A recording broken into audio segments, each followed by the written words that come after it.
I have spoken to a lot of Galamsey miners or small-scale miners in the past. They've shared a lot of scary, mysterious, and physical encounters. Today, I have a site owner, somebody who owns the business.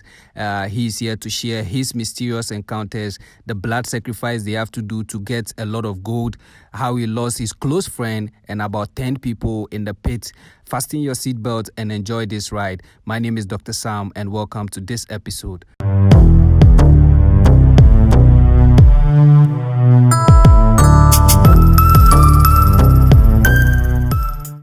If you tune in your radio or switch on your television set early in the morning or anytime, one of the most pressing or the most spooked topic about in this country is mining.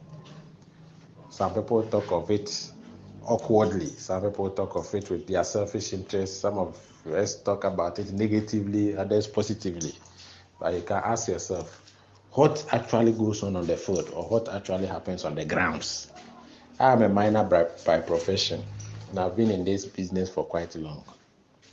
A friend of mine introduced me into this business, and the way and manner he talked of it, I thought I was going to have things on a silver platter. So I just entered the business wholeheartedly. Initially, I had to invest around 100,000 Ghana cedis. That's 1 billion. I had to go and rent an excavator for 7 days, which the excavator takes 4,000 Ghana cedi a day. 4,000 Ghana cedi. So for the 7 days, I'm paying around 42,000 thereof. Yes, because I'm paying for day and night. The excavator works for day and the night. I pay for 7 days and then maybe 2 nights or 3 nights. So I'll pay somewhere for 45,000. That's how we rent the excavator. I didn't have an excavator on my own. I had to rent the excavator. Okay, after that, I will go to the farmland, talk to the farmers, and then buy the land from them. Some are cocoa farms, some are not cocoa, but other, just a free land over there, and they will sell for you. You go and conduct a prospecting, we call it test. You test and see whether the land is rich in gold. Then you make payments to the farmers. Look at cocoa farm, which will give the farmer an acre of cocoa farm, which is supposed to give the farmer around 2 bucks or 3 bucks or say 4 bucks. You let me 10 bucks a year. 10 bucks a year. And then I come right now and say I will buy this land for 40,000 Ghana cedi. Readily and rapidly, the farmer will give you the land and then take the money and just forget. That's how come we say Galamsey, we are spoiling lands, we are spoiling the cocoa farms and all those things. If the country we live in, put in incentives, attractive incentives for these farmers, I don't think they will sell their cocoa farm for miners. But this is the case. The farmers are even poorer in this country. If you go to Europe and other countries, the farmers are rich over there. But if you come to Ghana, farmers are poor. The farmers are poor. So that's how can they give their lands out to miners to mine and then give them something in return.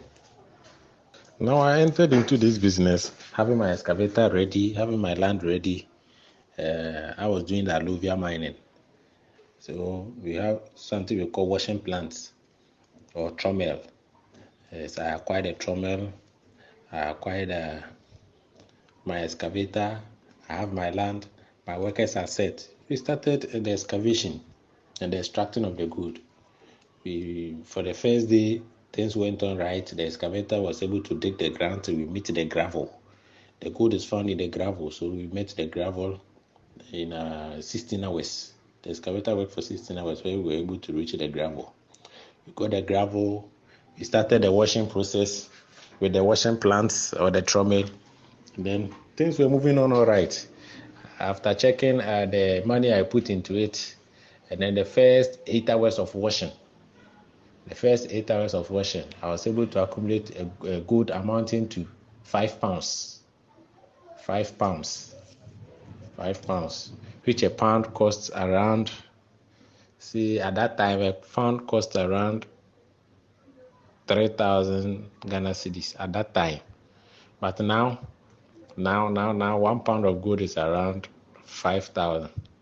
Even with the dollar rate coming down, it's around 5,000 Ghana cedis. But previously, when I entered into it, it was around 3,000. So I had, for my first 8 hours, I had about 5 pounds of gold, amounting to 15,000 Ghana cedis. There is more to it. I was very glad because it was the start. I was very happy. That was my first 8 hours of washing. And looking at the nature of the gravel inside the pit, I would have been able to wash for about, say, 5 days. 5 days. The next 8 hours, I did the washing again and I extracted around same 4 to 5 pounds. It continued like that till the week, the 7 days of the excavator elapsed. Then I had to renew the machine. So after the week, I had to sit down and accumulate. I have to go to the drawing board and then check if I had got profit or it was a loss. So after checking with the good I had and then expenses deducted, the business was good because I had profit. Almost twice my money I invested. I had. So I had to venture into it fully. Now the excavator should be 2, so that I maximize my profit. Production will go on very well, and then I maximize my profit. As I took 2 machines, 2 excavators to the site for the excavation, we did a whole 16 hours of mining, and then started washing. We did 8 hours of washing, and then the returns began to decrease. The returns decreased. Hey, what am I doing? Now the profit I had and everything has now entered into diesel and all sort of expenses. The good I had over there at the end of the second week wasn't enough to even cover my expenses. I had to still enter into it again for the 3rd time and see what will happen. Now, the workers came to tell me, and then my friend who introduced me to the business now came to tell me we have to do something we call amamre. We have to pacify the gods so that they give us the good. Say, my brother, initially you didn't tell me we have to do such a thing, and now you are telling me we have to pacify the gods before I'm able to extract gold. Is that how this business is? This guy said it's essential. You have to do such. So we did it as such. Initially, I didn't believe that amamre they are talking about, but I had to give in and then allow them do what they wanted to do. So we had to buy some ships and other items and then go to the riverside and pacify the gods. We did as such, and then we had a break for about 2 weeks before resuming work. We resumed work and then we started the whole process over again. And then I must testify to the fact that we got gold, pounds of gold. We got. And you can see from the picture over this. Look, you see this? We got pounds of gold. We got pounds, huge pounds of gold. Business was booming. I was made to believe that, oh yes, it is true. The gods have given us gold. Someone who was brought up in the Christian way now adhering to the traditional way of pacifying gods. The business was very good. I had so much money from it. It's a very lucrative business if things go on well with you. Until suddenly, this my friend who introduced me to the business, he also had a site closer to mine. One fateful day, he went to the site and then, unfortunately for him, the pit broke and then he was a victim of it, and then he passed away. It saddened my heart so much. On that day, there were about 10 people in the pit, and then they all lost their lives. I couldn't handle this trauma. The shock alone, I couldn't handle this trauma. This is how come I backed off a bit from the mining business. So that's the encounter I had in mining. A close friend of mine passed away. He passed away, or just all of a sudden he passed away. He came to me about an hour before his death. We sat down, we discussed matters, we laughed, we ate together. And about an hour time, what I heard was that the pit has broken and then there are people in it. They rushed to the scene, used the excavator to dig down to save them, but they couldn't make it. 10 of them passed away, and my friend was involved. It saddened my heart so much. Saddened my heart so much. The saddest part of the incident is that after my friend's death, now you could hear in town people tagging me with bad names, saying, "Oh, I have a hand in that because I entered the business not long ago, and I'm booming, and a whole lot of things. It is rituals. It is a whole lot. People saying a whole lot. It made the business not attractive to me again. So I had to back out for about 2-3 years. 2-3 years before recently I've entered into it again. So Galamsey, as they say, it has a lot. For me, that's my worst experience I had. That's the worst experience I had. Would you say that was because of all these sacrifices that people do within the gold industry? Where, like in your case, you said you were raised in a Christian home, but it got to a stage you had to kill gold to pacify the gods in order to get more gold. After you did the first sacrifice, did you do another one again? Do you continue to do more? Because it seems the more blood you pour, the more animal blood you pour, the more gold you get. Does that mean that that thing actually worked? Because some people, some of the Galamsey operators or former Galamsey workers came. I spoke to some of them and they told me it's true. Gold, when you pour animal blood and stuff like that, you get more gold. In your case, you did it and it happened. Did you continue to do more sacrifice and other things? And also, we are told that sometimes when people, like in your French death like this, when people go into the cage or the underground to go and mine, sometimes they face a lot of challenges.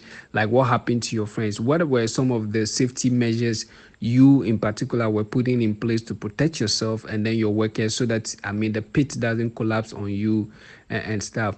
And also, if you are to go into start all this gold business from ground up, like from fresh, what would be some of the things that you wouldn't like to do at all, and what would be some of the things that you would like to repeat in the business? For the sacrifices, almost every week we have to do the sacrifice because on Tuesdays, in my area, on Tuesdays we don't go to the site. So that's when the sacrifices are made. So every Tuesday we make the sacrifice to the gods. We go to the riverside and then do the necessary sacrifice before we start work on Wednesday. If it's a sheep, we kill the sheep and other items we use to pacify the gods. I leave it for my foreman and then some of the workers to do because I initially didn't believe in that thing. But I can't doubt the fact that that thing also helped in getting the good. Because after we did that sacrifices, I must confess, we had more good. We had more good. We had more good. And about my friend's death too, in Galamsey, we don't have any safety precautions. Once we are digging and looking for the gravel to get the good, we have no safety precautions. And working over at the site there is not something we joke with. Yeah, we work there with haste and zeal because our aim is to get the good and leave the site. So we don't go there to joke at all. If we have to dig about 200 feet down the ground to get the gravel, we will do so. We don't check any safety precautions. We go straight and then go find the gravel and wash it, take our good, and that's all. So for that side, it's a very risky work indeed. I am doing the small scale mining, but there are others who are doing it big time. Yeah, with the large scale and all those things. There are a lot involved. Galamsey is a broad thing. Mining is a very big thing. It involves a whole lot. Um, we are sometimes told that military people come through government special, forces to climb down on illegal mining in Galamsey. Sometimes they destroy your equipment, they seize your equipment. Some people have also alleged that sometimes when they come on site like that, they take some of your gold and all those things. Have you personally had challenges with those in that regard, with maybe the military, the law enforcers that come around to seize your equipment? And what are some of the communication you have with them? How do you explain things to them to let you guys continue to work? Or do they go out just immediately they come on set, they seize everything and go? What were some of the encounters you had with them? And also back to the sacrifice again. Were you personally, were you not scared? Were you not scared that, these things that I'm doing, these sacrifices that I'm doing to bring in more gold, what if they come back to come harm me? Were you not scared from that regard? Were you not scared? Most often, the military will come around and then stop illegal miners. What happens is that there are some miners, some unscrupulous miners, who destroy the water bodies. They destroy the water bodies and they leave it just like that. Sometimes they dig the hole, the pits, and then leave the pits uncovered, which is dangerous to human life. If you are not aware there is a pit over there and you go to that side, you may end up falling in the pit and then passing away. So these are some of the things that makes the mining illegal. But if you don't work near the water bodies, or you don't destroy water bodies, or after the mining you reclaim the land, by covering the pits, I think the government will have no problem with you. There are some places you mine and then you have to reclaim. So where I am, we don't have problem with those things because we are small scale miners and then we operate with licenses. So we don't have much problem with them. Only if you destroy water bodies, that's where you have the encounter with the military. And then I have worked on an individual site where my machine was bent. My machine has been bent before. That was previously. I wasn't in any concession. I didn't have any license of operation. They bent my machine, my excavator, but that one for Galamsey, bending of machine doesn't affect us. It doesn't really affect us at all. If you bend the machine today, you buy another one tomorrow. So for that one, they can do whatever they want to do, but still Galamsey continues. Yeah, the mining will continue. You bend the excavator today, tomorrow you will get a new one. That's how it is. And with the sacrifices, I personally, I didn't indulge myself in it so much because I had no belief in it. So I leave it for my foreman and then some senior workers to do it. Then we carry on with our business. I personally, I didn't involve myself in it so much because my belief wasn't at that side. I didn't believe that thing, but they believed it so much. And that's why I was saying, I must confess to you that even though I didn't believe it, comparing the production of when we hadn't done the sacrifices and after the sacrifices, I will bear testimony. I will testify to the fact that after the sacrifices, we maximize profits. We had more good. For that one, I won't lie about that. But I didn't take part in those sacrifices. So with the distraction of the water body, some of the images we see on TV and then on social media are very heartbreaking.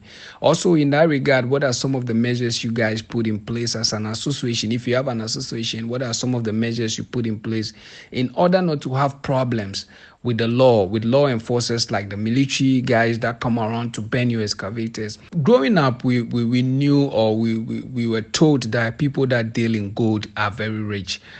First of all, are you rich yourself?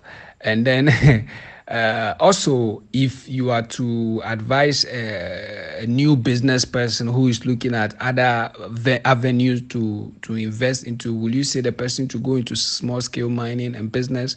And another thing that my attention was drawn to was the fact that after you've mined the gold, you've washed it, you've done everything that is supposed to be done. Sometime, in order to beat the market price, you guys break nails into pieces and then mix it with the gold in order to make it heavy. Was that also some of the illegal activities that you guys were doing to beat the market price and stuff like that? I'm told that you guys, I mean, you break nails and other metals into pieces and then mix it with the gold, just to make it weigh a bit heavier. For the reclamation, it's been done. It's been done. There are rules governing it, especially with the small scale miners like this. We have an association, and then the chiefs even of the town you are working in, they will make sure you reclaim the land. Yes, the chiefs will make sure you reclaim the land. And then the government has set up a body, the National Reclamation Board. They are going around every Galamsey site or every town or village Galamsey has taken place there. They are going there. Any uncovered pits, they are trying to cover it. So that program is ongoing, which is helping so much currently. It's helping so much. Yes. But we human beings, definitely we will get some unscrupulous citizens who will encroach lands illegally and then leave it without covering it. Definitely you will get some of these people. They are there.